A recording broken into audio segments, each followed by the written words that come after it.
Welcome back, everyone. My name is Trap. Today I want to go over the clipboard-image.nvim repository I just forked this weekend. My primary reason for forking this was I wanted a solution to cut and paste, specifically relative to Windows subsystem for Linux. Been having some challenges getting that cut and paste to work, so I took some time this weekend to fix the problem, create a repo. I have not done a pull request yet, but I plan to do so. Hopefully the where I forked it from, Defender, which I happened to see on Chris Titus's video that he was doing last week. I happened to notice him using that repo, so I'm hoping that he'll accept my pull request. If not, I've got a fix in here that I'm going to go over with you. So the first thing I'm going to really tell you, this next screen is going to look really complicated, but I'm going to explain to you what you're seeing. So you're seeing three instances of Neovim running. So this is my Neovim configuration running on three different machines at the same time. So on the my upper left-hand corner, so I'm going to use the mouse so you know what I'm talking about. This is my Arch Linux. This is my production machine. So I've got Harpoon set up so I can bring that menu up. So you can see I've got three files that I'm going to use. I'm going to use the mouse. Now you notice this is the Windows command prompt up here. So I have remote desktop into my Windows 11 computer so I can show you this demonstration, so I can show you that all three of these systems behave identically at this point. So I'm going to bring up that Harpoon menu on this side over here, and we're going to see it's the same three files. So I'm going to do Alpha, Beta, and Charlie, and I'm going to navigate down to the bottom window, and I'm going to bring up that Harpoon window as well. Okay, so I'm going to see the same three files. Now, a couple caveats I need to go over with you really quick. I am using a remote desktop control program called Remmina, and if you notice, I've got this icon clicked right here. That's what that's doing. It says telling Remmina to capture the keystrokes. The reason I have to do that is I want to make sure the keystrokes stay within the remote desktop. I don't want them to actually get into my Arch Linux environment that's running the SXHKD key daemon, because otherwise it would take over and I would have a little bit of confusion going on. So we're going to go ahead and start with the Arch Linux side. We're just going to bring up that first file, and you can see I'm already there. I've got a clipping tool that I'm using. I also saw Chris Titus using. It's called Flamshot, and I'm going to use this. We're just going to grab some random stuff on the screen. It doesn't really matter what we grab. The reason I started using this is I noticed you can move it around. You can also do some kind of weird stuff, or not weird stuff, but cool stuff where I can actually annotate the image as I'm doing that. So that's kind of cool, I thought. So I've always wanted to be able to do that. Found the tool this weekend. It was pretty cool, so I've been using it since Friday, actually. So at this point, I just do a Control-C. Now that's in the copy-paste buffer for the operating system that I'm on right now, which is, in this case, it is the Arch Linux operating system. So what I have done is I bound the key binding, so it's going to copy paste this particular link into my directory. It's also going to create a copy of the image in a particular file location. At the end of the video, I'm going to show you how I made all that stuff work, but let's just actually watch it work at this point. So if I do a leader PI, in my case, it's paste image. I can name the image, or I can just hit the enter key and you can see what it did. So in this particular context, it's aware that I'm in a LaTeX file, so it did an include graphics that's specific to LaTeX. Now what I'll do is I'll hop over to the Windows side, and what we'll do is we'll go to the Markdown file, and we're going to grab, using the Windows program, we're going to go down to the little taskbar and we're going to run this Flamshot again. And this time what we'll do is we'll grab some of this stuff that's kind of across the boundary of a Windows and a Linux session, and I'm going to explain that in just a minute.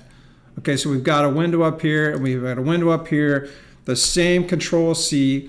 Now this is Windows 11 running, and I'm going to do the same keystroke, which for me is that leader PI. So I do the leader PI, and it comes up, name of the file, don't really care, but you notice it gave me a markdown link at this point, and I can just type, some random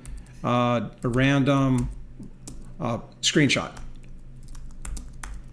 You can see I'm really creative at times, and that's not going to work.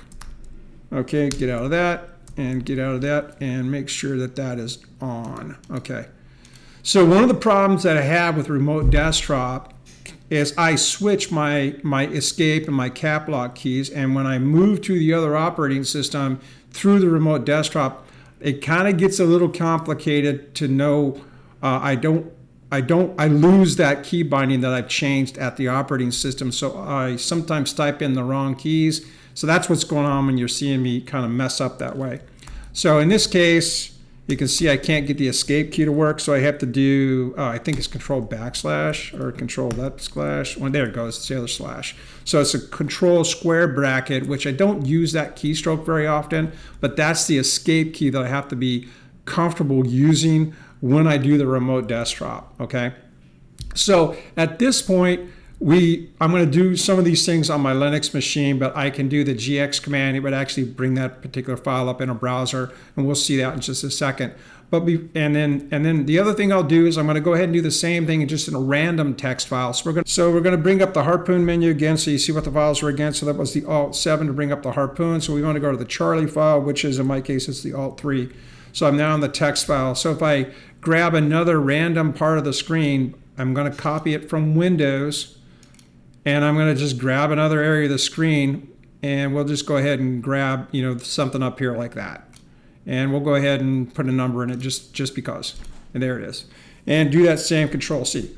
And now at this point, we're in Arch Linux running inside of WSL, and we're going to copy the clipboard from Windows 11 into the Arch Linux. And this is using PowerShell in the background. I'm going to show you all that stuff at the end. So let's just go ahead, that same set of keystrokes, which should be leader PI, and there it is, and I got a link, and it's golden. So let's take a look at a couple things. Because of what I did, I want to point out a couple things. On this right side window, I'm actually using the Microsoft Terminal. I've created a split, and in one split, I'm using command prompt, and the other split is Arch Linux. So you notice the tab right here will change when I move between those two windows. I have my colors, everything set up the same, so I kind of pay attention to the prompt at that point just to get an idea of where it is. And we're just going to type in the tree command, -F I think it is on Windows. Okay, so notice what it did was we created that file in the images, beta, and then the name of the file. So the way I've got my configuration set up is whatever the name of the file is I'm editing, it appends that to images, and then it gets the file name in that directory. So when we go down to the Linux side, and we look over here, and we did a tree command, we're going to see that that particular image that I captured is in the Charlie directory. And no surprise, when I go over to Arch Linux on this side, we're going to see the same thing when we get out. So if we do that tree command again, we're going to see that that particular image was in the alpha. That's the one I used. It moved it. What I want to encourage you to do, especially if you're a Windows subsystem for Linux user, really give this thing a try, because it took a lot of time to find people that actually had it fixed on the Windows subsystem for Linux side. Next week, I'm going to be confirming when I'm at work that it actually works from Ubuntu. I expect it to work because of the way the code is written. It's actually using a PowerShell command to talk with the Windows 11 operating system. But there were some bugs in the original repository. It was left unfixed, and I found other people fixing those things. So I thought I would take the best of what I found, created this video to show you guys how you can use the Windows subsystem for Linux and use the copy paste and get the same results that I'm getting right now. If you're in a situation where you have to use Windows 10 or Windows 11 from home or at work, but you prefer to use the Windows subsystem for Linux and install your favorite distribution, and you want to copy content from your clipboard over to your Linux environment, PowerShell gets involved in terms of doing the copy clipboard. So what you're seeing on line 36 and line 37 are the actual code changes that I made. And I found these in a couple different places, so a couple people came to the same conclusion. What you're doing here is you're running a commandlet, and notice that it's inside of braces. So the fact that it's inside of braces allows PowerShell to do the .save command. Without that, you can do a continuation on the Windows side, which instead of a dot, you would use a semicolon, and the curly braces wouldn't be there. But because it's Windows, on the Windows side, it kind of works the way you would expect it to work. On the Linux side, it has to be more well-formed than that, because you're actually sending a command over to the other operating system and executing it in the context of that operating system, and you're getting the results back to your operating system. So this command change took a lot of time to find people that had done it different ways, but this does work. You notice there's some escaping that's taking place. So in particular, you can see that the PowerShell command is in single quotes to the end of the line, and then the get clipboard is also inside of double quotes, and then the %s is also escaped and have the double quotes. All that's necessary to get the syntax correct, to make sure that the command works across the wire, if you will. So the next change that we're going to run into with WSL specifically is you get this wonderful little message that says TC get PGRP failed, not a TTY command. And it kind of messes up your Neovim GUI or user interface, I should say. So the solution to that is to run the vim mode command, and that causes the screen to clear. So you may notice a slight toggle of the message, and the message goes away. I tried a bunch of different ways to fix that. Some of the things I've seen, doing a little bit of research on it, it may be actually an issue with PowerShell itself, but this does work around that particular problem. So that's how I solved that. So let's take a look at the changes that I made to customize the URL as it's being inserted into the file. You can see we're using lazy here. We're doing that. We're loading this plugin on postbuff, buff file new, and postbuff read. We've enabled it. It's true. We've got a key binding that's in there, pi in my case, and so the changes that we're making is we have a default. So there's no specific file extension used. It uses everything in the default section.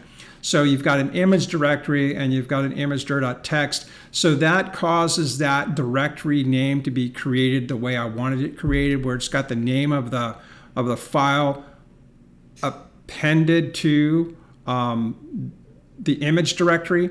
So I've got images and then the name of the file, and then if I don't specify on that file name, I get year, month, day sort of thing with minutes, hours, and seconds. And then you can see that down on line 11 lines down here on line 24, I'm doing the affix operator, which in this case is just the name of the file.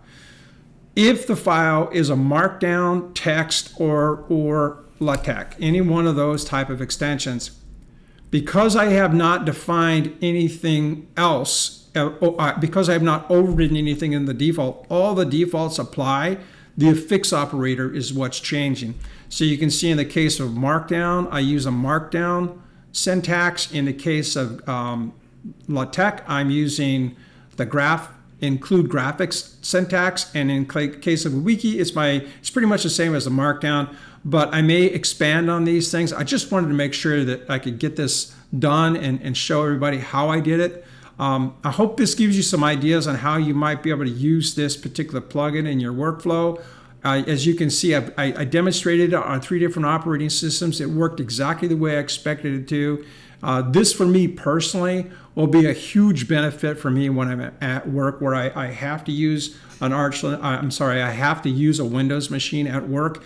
And so my employers allowed me to set up a WSL distro, but all those things come along with that, where you got to piece by piece make it work, because you've got the two different operating systems running side by side. Startup time for NVim on Windows seems to be about 50% slower than it is on the Windows subsystem for Linux side. So the Windows subsystems for Linux side is actually running much faster as far as Neovim than the actual Windows side. And the Windows subsystem for Linux side is running very equivalent to the speed that I get on my production machine. So Microsoft did a really nice job with the Windows subsystem for Linux. Again, hope you guys enjoyed this video. Hope it gives you some ideas on what you can do. My name is Trap. Enjoy the rest of the day. Please like, please subscribe, and may God bless you.